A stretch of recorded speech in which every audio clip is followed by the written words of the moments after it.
Lehigh Valley. This is not only a great turnout, but you are loud. I think Trump is hearing you in Mar-a-Lago. And he wants to turn down the volume. But we ain't going to let him. Well, let me thank all of you for coming out. Let me thank the university for allowing us to use this beautiful facility. Let me thank Augusta Koch and the Messengers for their music.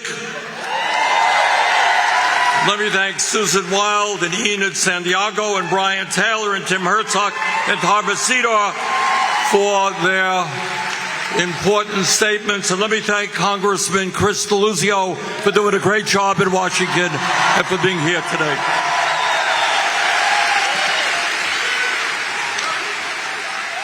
Now, when I was in college a few years ago, they had a thing called Cliff Notes. They still have it? All right. So in case anybody has a short attention span, I'm going to give you the Cliff Notes of my remarks. First, I'm going to say hello to your Congressman Ryan McKenzie. Now, we are live streaming this event, so Ryan, if you're there, hi. And then we're going to talk a little bit about what has gone on in the last terrible, frightening 100 days under Trump.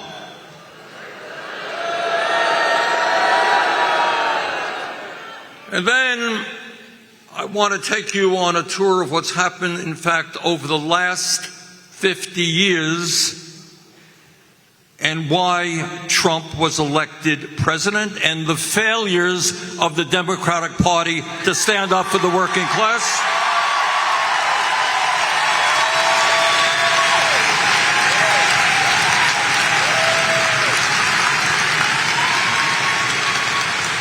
And maybe most importantly, because we don't do this at all, I want to talk with you about a vision of where we must go as a nation. Because if there's anything I want to convey to you today is, of course, yes, we must do everything we can to defeat Trumpism, but that is not enough.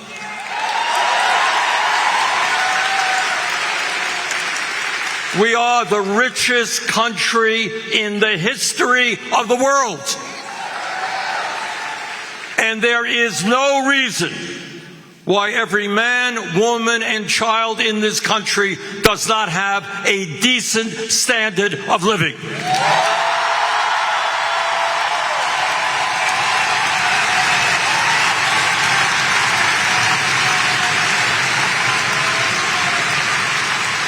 And brothers and sisters, what I also want to say is that in this unprecedented moment in the modern history of our country and the world, we have got to think in unprecedented ways. We cannot do today what we did yesterday.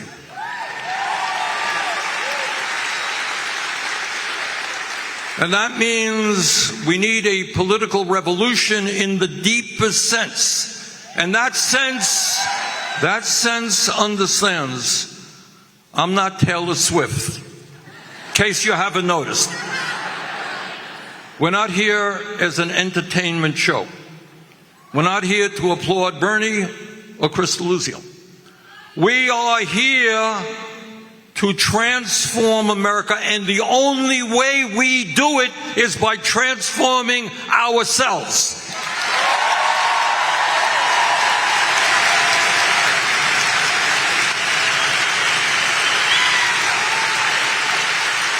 Democracy is not an entertainment activity.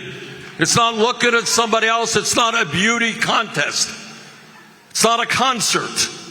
It is getting active and standing up for the people next to us, the people down the block, and the people across the country.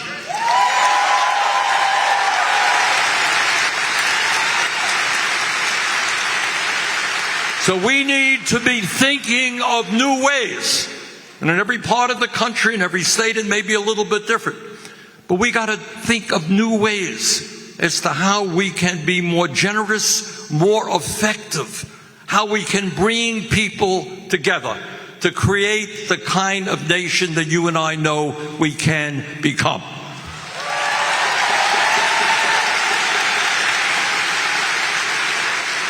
So let me begin. See, I've already gone on for 10 minutes and I'm beginning. That's what you learn when you're a U.S. Senator. By saying hello to Congressman McKenzie. And let me say this, Mr. Congressman. We are living in very difficult times. And in your district right here and all across this country, millions of working people are struggling to put food on the table. I was just in Harrisburg yesterday. We had a great rally in the evening, and earlier in the day I had some time, and the administrators were kind enough to allow me to go to a couple of schools and talk to some of the kids in Harrisburg. Beautiful kids.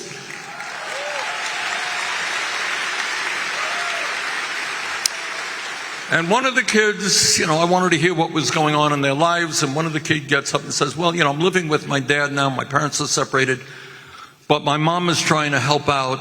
She's working at 2 jobs right now, and she's looking for a 3rd job. All right?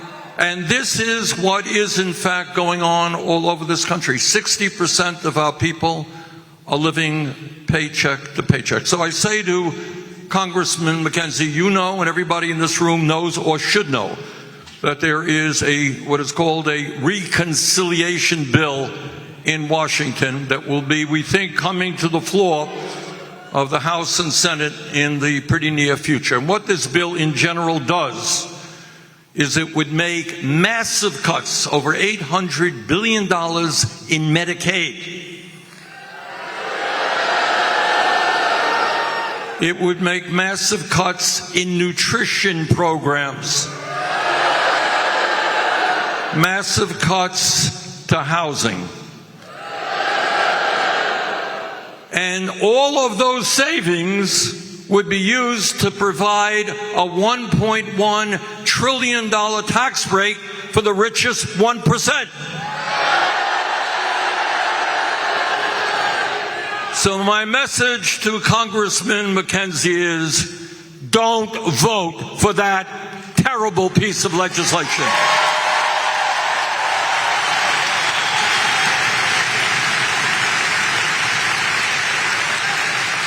And if you do, I have a strong suspicion you will be a 1-term member of Congress.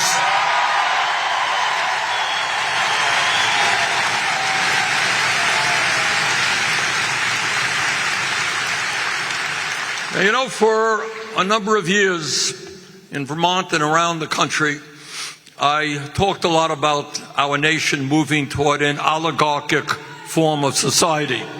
And there were people who were saying, what does oligarchy mean? What is Bernie talking about? Well, thanks to Donald Trump, we now know what oligarchy is about.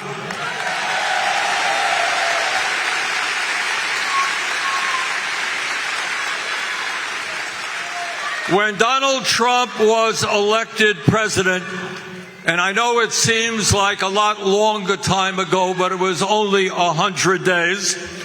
When Trump was elected president, he had behind him 3 of the wealthiest people in America. You remember who those guys were? He had Elon Musk. You know Elon. And he had Mr. Bezos next to him. And he had Mr. Zuckerberg next to him. 3 wealthiest guys in America standing right behind the president. But that wasn't enough. Behind those guys, you had 13 other billionaires that Trump had nominated to become the heads of major federal agencies. You know, right here in Pennsylvania, back in 1863, at that terrible Battle of Gettysburg, where 20,000 Union soldiers were either killed or wounded. A few days later, as you all remember, President Abraham Lincoln came to the battlefield. And he looked at that terrible battlefield where just a few days ago, so many people had died. And he said in so many words, what we believe in is a government of the people, by the people, for the people.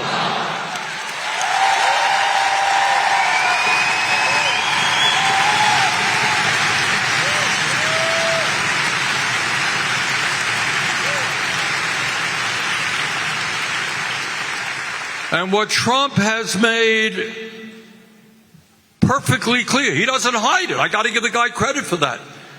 That right now we have a government of the billionaire class, by the billionaire class, and for the billionaire class, and we are not going to accept that. You have an obscenity in the wealthiest guy in the world, running all over Washington, D.C., firing thousands and thousands of dedicated federal employees. At a time when the Social Security Administration doesn't have enough employees right now to service the seniors, they want to throw away, they want to discharge thousands and thousands of people at the Social Security Administration. At a time when the Veterans Administration is understaffed, they want to lay off 83,000 employees at the VA. Well, I don't care if you are Republican, Democrat, or Independent. We stand with the veterans of this country. And we're not going to see a deterioration in their health care or in the benefits that they receive.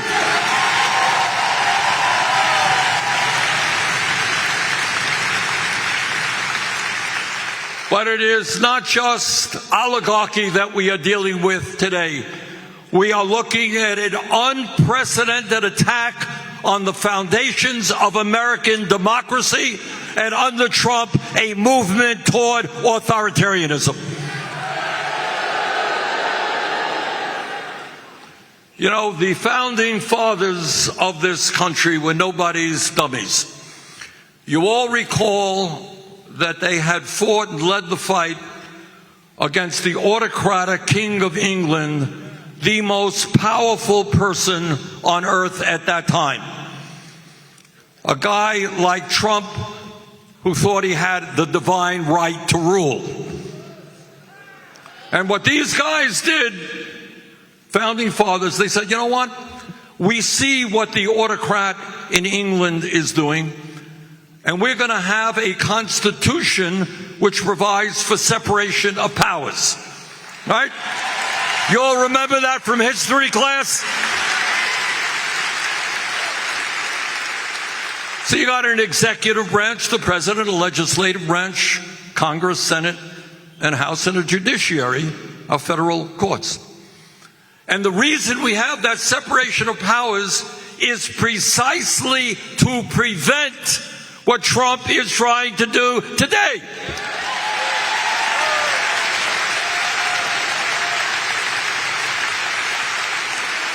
He is usurping the powers, the appropriation powers of the United States Congress. Unbelievably, when a court decision comes down that he doesn't like, he says, we're going to impeach the judge. But it's not only Congress and the judiciary he is going after. Again, in an unprecedented way, he is going after the media. Now, this is a guy who throughout his career has leveled the most savage, vicious attacks on his opponents. Everybody is crazy. Everybody is awful. Everybody is disgusting. Everybody is terrible. And yet, when the media criticizes him, he wants to sue them and shut them down. So we say to Mr. Trump, if you can't accept criticism, get out of the political process. That's what democracy is about.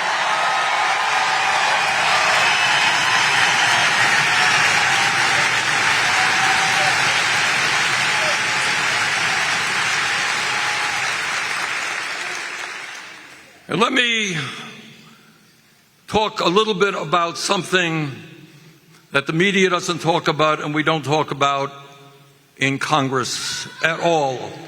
And that is the reality that today we have 60% of our people living paycheck to paycheck. We have more income and wealth inequality that we have ever had in the history of the country.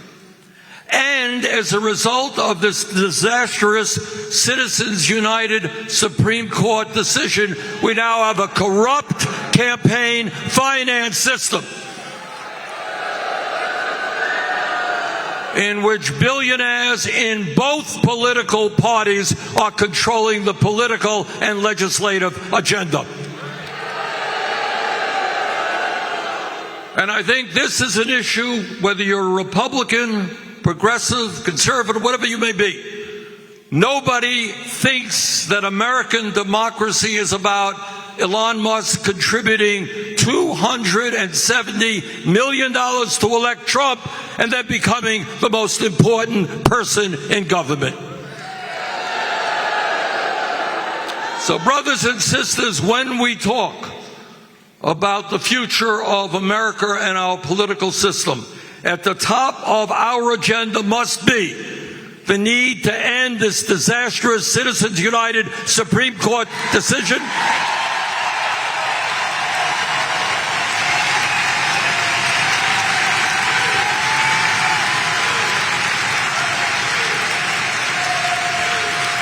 And move to public funding of elections.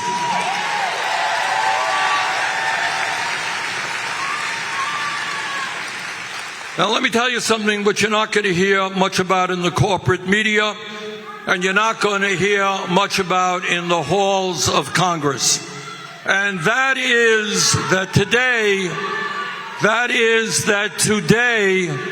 the average American worker in real inflation accounted for dollars is earning less than he or she did 50 years ago. Now, you know why the American people are angry? They're angry because they're looking around them. They're seeing a huge increase in worker productivity. And yet all of that wealth is going to the people on top, not to the working class of this country. And we are here tonight, we're here today to say loudly and clearly that we demand an economy that works for all of us, not just the people on top.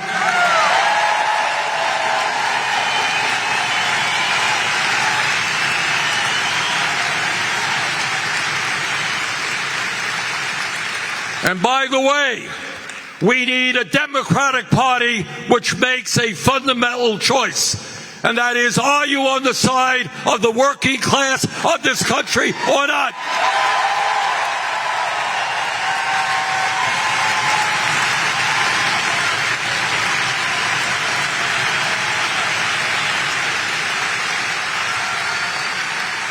There are millions of working people whose families used to vote Democratic, and they look and they say, why do we have the highest rate of childhood poverty of almost any major country?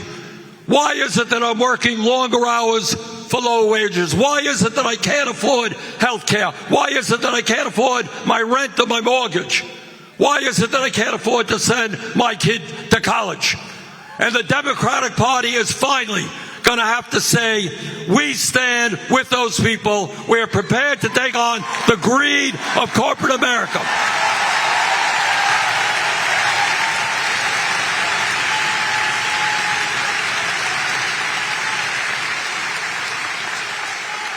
But when we talk about the Democratic Party, it is not just domestic issues, and I'm going to get into that in a moment. It is also foreign policy as well. Donald Trump believes that Ukraine started the war with Russia. Well, Mr. Trump, get your history correct. It was Russia and that terrible dictator, Vladimir Putin, that began that war. And we will stand with democracy and not with authoritarian people all over the world.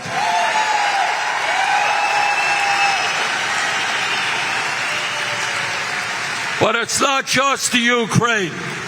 I strongly oppose Biden's continued military support to the horrific Netanyahu war against the people of Gaza.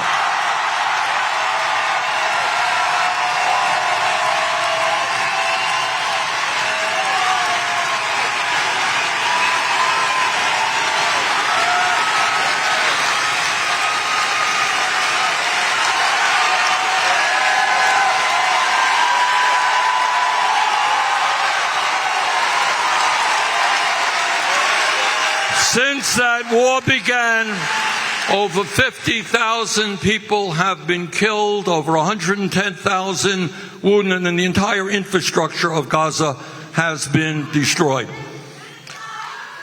Right now, as bad as that, and I want you to hear this because this is important, as bad as what Biden has did and what Trump is now doing, Trump has another idea, which is so crazy, so unimaginable that you can't really believe they are seriously talking about it. But what they are talking about today is forcibly expelling 2.2 million Palestinians from their own place of living and converting Gaza into a playground for the rich, a new Riviera for Trump and his friends. We will never, never allow that to happen.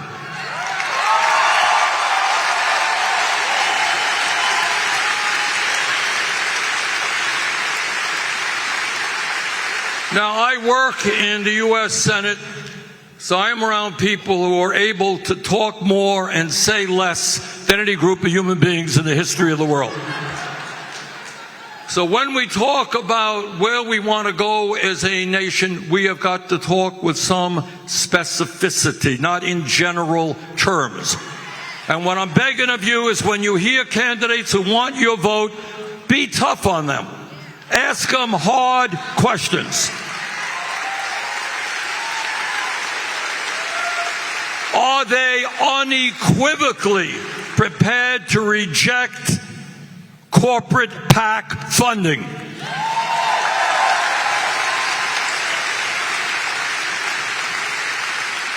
At a time when billionaires have enormous power in both parties, are they prepared to work vigorously to overturn Citizens United?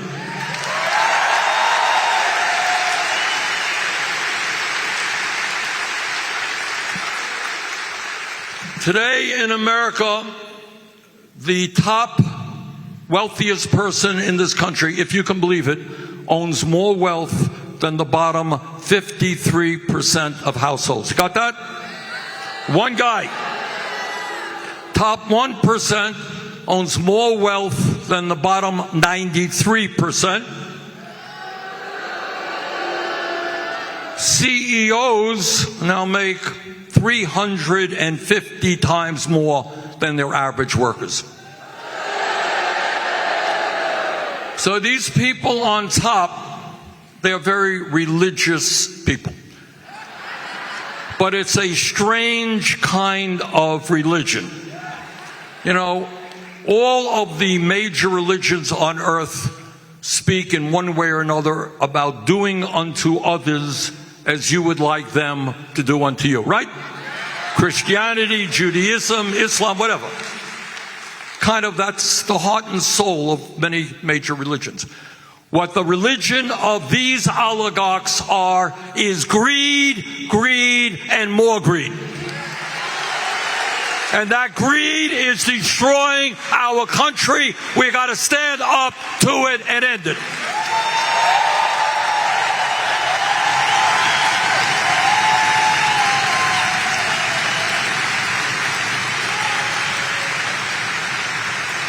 So it is not just about not giving them massive tax breaks that Trump wants.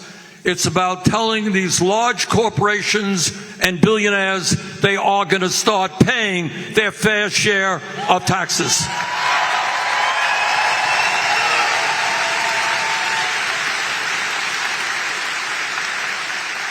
All over America, workers want to join unions. And they want to join unions because they know that when you're in a union, you can negotiate decent wages, working conditions, and benefits. But employers know that too. And they're making it harder and harder for workers to join unions. That's why we need to pass legislation that punishes any employer who denies workers the constitutional right to form a union.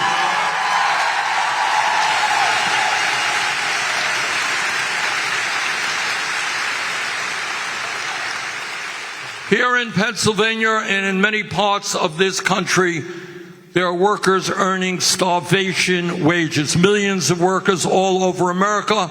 Shamefully, the federal minimum wage remains at $7.25 an hour. Can you believe that?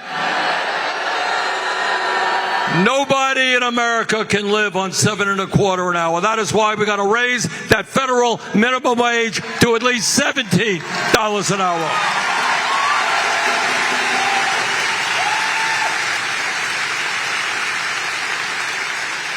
As I mentioned, I was in Harrisburg yesterday talking to some kids, and many of them want to be able to go to college, go to graduate school. A young lady wanted to be a pediatrician. Somebody wanted to be a psychologist. Others wanted to be construction workers, get the training they need to do the work this country desperately needs. But they were all worried about whether or not they could afford to go to college and the huge kind of debt they would assume if they did go to college.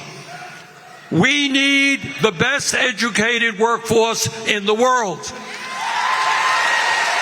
We need more doctors, we need more nurses, we need more mental health counselors, we need more electricians, sheet metal workers, carpenters.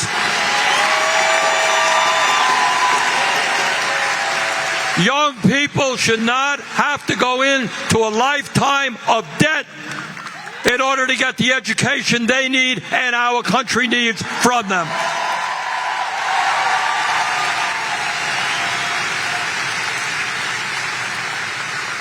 22% of seniors in America, the richest country on earth, are living on $15,000 a year or less. Can you believe that? Try being a senior living on $15,000. Try being anybody living on $15,000. Some Republicans want to cut Social Security. We are not going to cut Social Security. We're going to expand Social Security by lifting the cap on taxable income.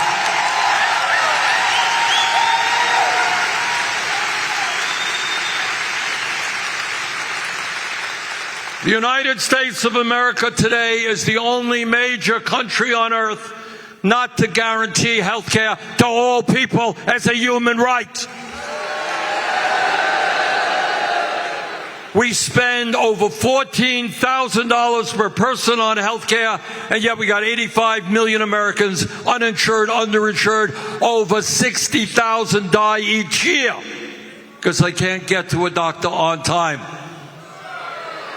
The function of health care is not to make billions for drug companies and insurance companies.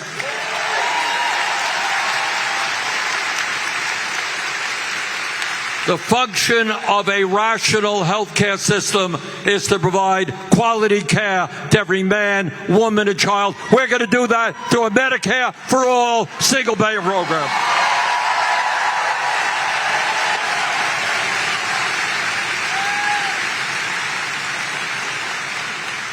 And all over this country, Pennsylvania, Vermont, and all locations, we are suffering a major housing crisis. You got 20 million people spending 50% or more of their limited incomes on housing. You got 800,000 people sleeping out on the streets. Instead of spending $1 trillion on the military, how about building 5 million units of low-income and affordable housing?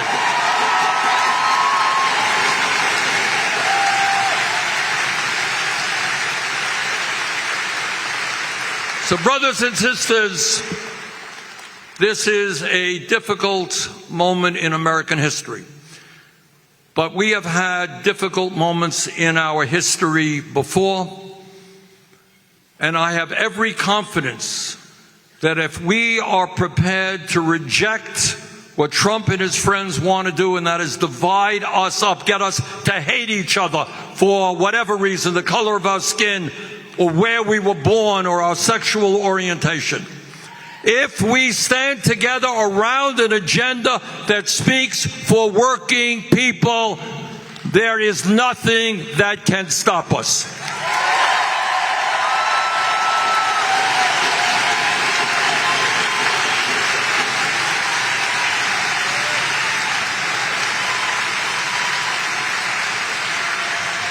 Now, I'm not going to lie to you, the oligarchs, they are enormously powerful. They have unlimited amounts of money. They control the political process. They own the media. They own the economy. That's a lot of power. But what I believe at the end of the day, and I'm not a PhD in mathematics, but I do know that 99% is a hell of a larger number than 1%.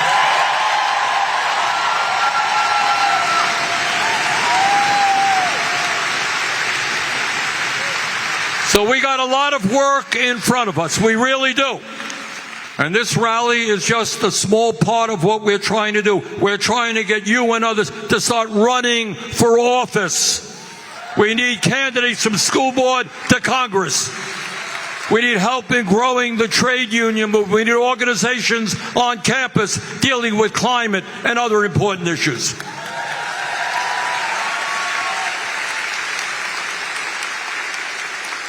So let today be the beginning, not the end. Let us go forward. And in these very, very difficult times, make sure that our grandchildren and those who come after them look back at this moment and say, we stood up, we had the courage, we took on authoritarianism, and we won. Thank you.